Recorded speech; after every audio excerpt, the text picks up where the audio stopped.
He fired on his own people, then walked into the light. If you love stories about power, betrayal and reinvention, stay with us, because this one changes everything. Queens, New York, September 30th, 1962, 10:15 a.m. John Edward Alite was born in Woodhaven, Queens.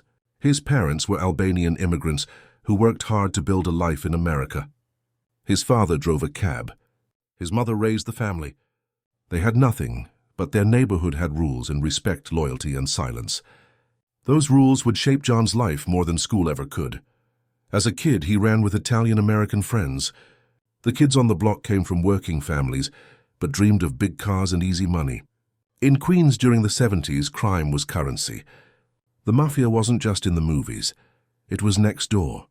John grew up idolizing the men in sharp suits who owned the bars and walked the streets like kings. He learned early that in that world, respect wasn't earned by good grades. It was earned by fear. He was a gifted athlete. Baseball became his escape. In his late teens, he earned a scholarship to the University of Tampa. Coaches saw promise, but one bad throw shattered his arm and ended everything. The scholarship was gone. The dream was over. He returned to Queens with nothing but frustration and a taste for risk. The same friends who once came to his games were now hustling drugs, numbers, and protection rackets. John didn't hesitate. He joined in. By the early 1980s, he was already connected. He collected debts for bookmakers. He moved small packages of cocaine through clubs and bars. He learned who to pay, who to trust, and who to avoid. And at the top of that world stood one name: Gotti. The Gambino crime family was the most powerful mafia family in New York. Their boss, John Gotti Sr., ruled from the Ravenite Social Club in Little Italy. His son, John Angelo Jr. Gotti, was rising fast, charismatic, ambitious, surrounded by men who wanted a piece of his power. John Alite became one of those men. They grew up near each other in Queens. Both were street-smart, athletic, and reckless. They shared the same drive for control. By 1983, Alite was Junior Gotti's right-hand man. He wasn't Italian, he could never be a made member, but his loyalty was proven through blood. He did the work that made others flinch. Debt collection, enforcements, intimidation. When someone owed the family, Alite paid them a visit. If they didn't listen, he made them understand. He became the man people feared most in the Gotti orbit. He moved with the calm of a soldier and the precision of a hitman. Associates called him the calculator. The FBI called him a rising enforcer with an unusual background, non-Italian, educated, and dangerously efficient. By 1988, Alite was trusted with serious business: drug trafficking, protection rackets, high-risk deals that fueled the Gotti empire. His crew ran cocaine through Florida and New York, using pizza shops, valet companies, and car lots as fronts. But violence was never far behind. That same year, a man named George Grosso crossed the wrong people. Alite arranged a meeting. The two men drove away. 3 shots later, Grosso was gone. The murder was clean and quiet, the kind that never made headlines but sent a message through every bar in Queens. 2 years later, Louis de Bono ignored orders from higher-ups. He vanished too. Then in 1991, Bruce John Gotterup was found dead on the Rockaway Boardwalk. Investigators whispered that all 3 cases pointed to the same circle: the Gotti crew and its trusted enforcer, John Alite. Behind closed doors, the FBI began building files. Surveillance photos, wiretaps, informants. The name Alite kept showing up. But in the early 90s, the Gotti name still terrified witnesses. No one talked. Alite's empire expanded. He opened valet parking businesses, nightclubs, and bars in Queens, Atlantic City, and Tampa. He built connections with other mob crews across states. On paper, he looked like a businessman. In reality, those businesses washed drug money. He married. He had children. He bought a home in Florida. To neighbors, he was polite and quiet. To the Gambinos, he was a reliable earner, the kind of man who could fix a problem before it reached the headlines. But every empire in organized crime has an expiration date. When John Gotti Sr. went to prison for life in 1992, the power shifted. Junior Gotti took the throne. He was young, proud, and paranoid. And he began to question everyone, even the man who had enforced his will for years. Loyalty became a liability. By 1995, The tension was open. Rumors said Alite had argued with Junior over money and control. Some claimed he planned to turn against him. Others said he simply knew too much. The trust was broken. Then the law came knocking. Alite was caught with a gun, a parole violation. He went down again. When he got out, he tried to rebuild, but the walls were closing in. The FBI had expanded its investigation into Gambino operations in Florida. Informants whispered his name. In 2003, Alite fled the country. He vanished from the East Coast and turned up in Rio de Janeiro. He lived under an alias, moving between apartments, blending into the city. For almost a year, he was invisible, but the FBI didn't forget.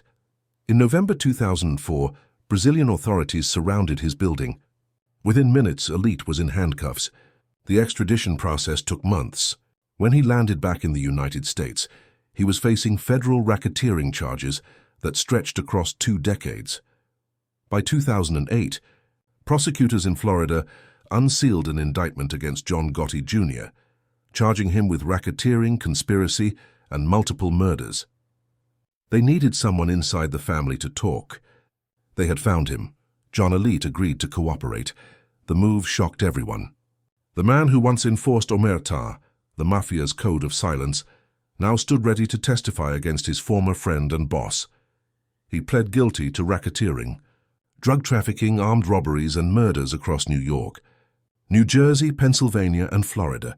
In court filings, prosecutors said he had shot or ordered shootings of more than 30 people, beaten 100 others, and murdered 7. But in the courtroom, his words collided with the ghosts of his past. During Junior Gotti's trial, Alite described their operations in graphic detail: money pickups, drug drops, and violent enforcement. He said Gotti approved murders, including the killings of Grosso, Di Bono, and Gotterup. At one point, Gotti looked across the courtroom and mouthed the words, "I'll kill you." Alite shot back a glare. The tension was electric. The press called it a mob war inside the courthouse. Jurors didn't buy it. They didn't trust the hitman turned storyteller. When deliberations ended, they announced no verdict. Mistrial. The government tried again. Mistrial. Then again. Another mistrial. After 4 failed attempts, prosecutors gave up. On December 1st, 2009, Junior Gotti walked free. Alite was left with nothing but his plea deal. His reputation and his memories. He had broken the code. He had lived to talk about it, but his story was far from over. John Alite sat in a federal holding cell in Tampa, Florida. The air was thick with disinfectant and sweat. His deal was still unsigned. He had traded the code of silence for survival. The FBI wanted a witness who could speak the language of the streets, someone who had lived inside the Gambino world, someone who could describe its money, murders, and structure from memory. Alite fit perfectly. He had run with them for 20 years. Agents began recording. Alite talked for hours. He mapped out the hierarchy: street bosses, crews, lieutenants, associates. He explained who answered to whom, where the drug money went, and how orders were passed from one borough to another. He described meetings in diners, cash drops in parking lots, and body dumps in Queens Marshland. He gave the Bureau what they needed: a living blueprint of the Gotti operation. The prosecutors in the Southern District of New York were building the biggest racketeering case since the fall of John Gotti Sr. They wanted Junior next. Assistant U.S. Attorney Ailey Honig later said the government's entire strategy relied on witnesses like Alite, insiders who could link street violence to leadership. By 2008, Alite's name was on the witness list for 2 major trials. First, the case against Gambino enforcer Charles Carneglia, then the case against John Gotti Jr. In February 2009, he took the stand in Brooklyn Federal Court. The courtroom was packed with reporters, agents, and former associates who watched from the gallery. Alite wore a grey suit and spoke calmly. He told jurors about decades of killings, beatings, and money laundering. He described how Gotti's orders flowed down through a network of loyal soldiers. He admitted his own crimes in brutal detail: armed robberies, drug shipments, extortion, murder. He described carrying out attacks with a baseball bat, a signature weapon in his world. At one point, he paused and looked at the jury. "If I didn't do what I was told," he said, I'd have been dead the next day. The courtroom went silent. Prosecutors displayed diagrams of the Gambino hierarchy on a projector. Alite pointed out names, tracing lines between family figures, from Paul Castellano to John Gotti Sr. to Jr. When cross-examination began, Gotti's attorney, Charles Carnesi, went on the attack. He called Alite a liar, a manipulator, a man who had built a new life by selling stories. Though Alite stayed composed but firm, reporters later wrote that his testimony swung between precision and chaos, exact dates and names followed by long gaps in memory. Still, the public couldn't look away. It was the first time a known Gotti insider had broken ranks in open court.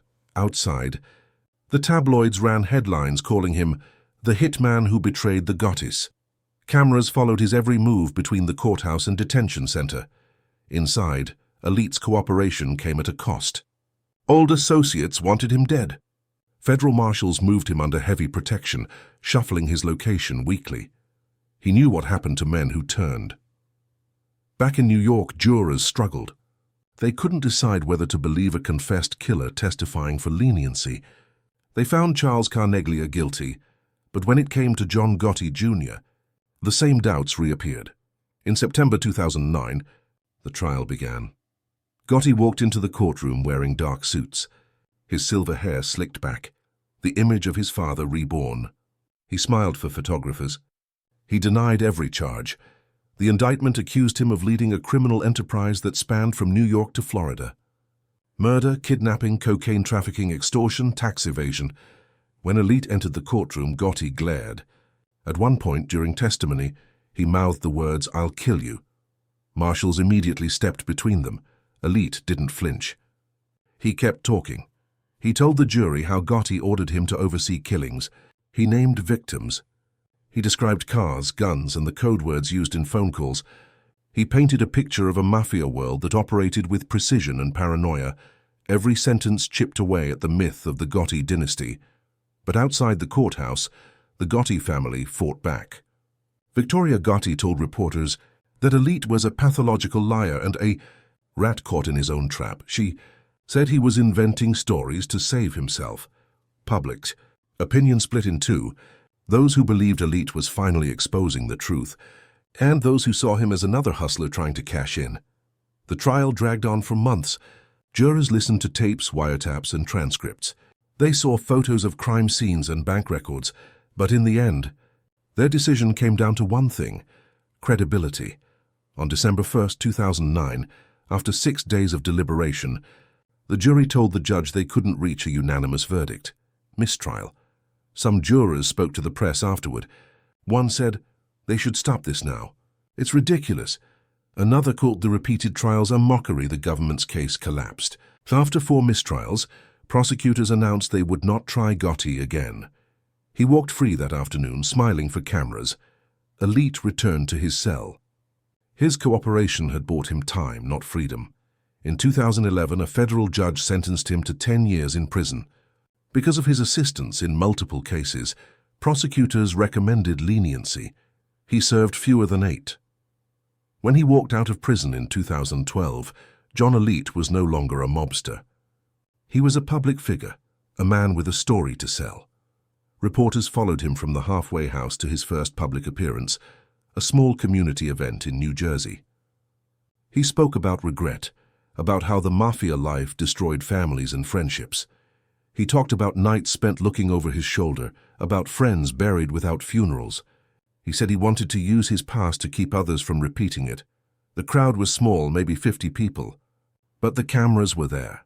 He realized something that day. The same intensity that once fueled his violence could fuel his reinvention. By 2013, he was touring schools, youth programs, and police academies. His story became part cautionary tale, part redemption arc. He told students how fast respect turns into fear, how greed replaces loyalty, and how one wrong decision can erase decades of freedom. But his past followed him everywhere.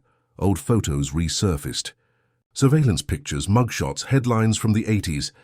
Each image reminded viewers who he had been: an enforcer, a trafficker, a killer. He didn't hide it. He leaned into it. He began co-writing books, The first Gotti's Rules came out in 2015. It detailed his life with the Gottis, his arrest, and his decision to cooperate. Critics called it sensational, but it sold well. Then came Darkest Hour in 2018, Prison Rules in 2019, and Mafia International in 2021. Each book pushed his name further into the mainstream. TV producers called, podcasters called, YouTubers called. He became a regular guest on true crime panels and podcasts, analyzing old mob cases and warning about organized crime's lingering influence. In 2020, Netflix released Fear City, New York versus the Mafia. Alite appeared in interviews, describing the brutality of the 1980s mob wars. That same year, he launched his own podcast, Mafia Truths with John Alite. He discussed ethics, betrayal, faith, and survival. He talked about loyalty and how it destroyed him. The same man who once made millions from fear was now making a living from confession. But critics saw another story. A man monetizing his crimes. They accused him of glorifying the life he claimed to condemn. They said he replaced extortion with attention. Still, his audience grew. His social media following climbed into hundreds of thousands. Every post, every clip, every retelling of an old killing drew views. The paradox was complete. The enforcer who once hid in shadows now thrived in the spotlight. By 2020, John Alite's name had become its own brand. He was no longer hiding behind aliases or coded phone calls. He sat in front of microphones, cameras, and lights. The same man who once spoke in whispers now spoke for millions. Producers from New York to Los Angeles invited him to appear on talk shows and documentaries. He told stories about the old days, about deals in diners and backrooms, about the rules that once governed the mob and how breaking them led to death. His voice carried the tone of a man who had seen everything and survived it. Viewers believed him because he spoke without hesitation. Every name, date, and location came out like a police report. Netflix's Fear City released in July 2020. It opened with aerial shots of Manhattan, the skyline hazy, the streets pulsing.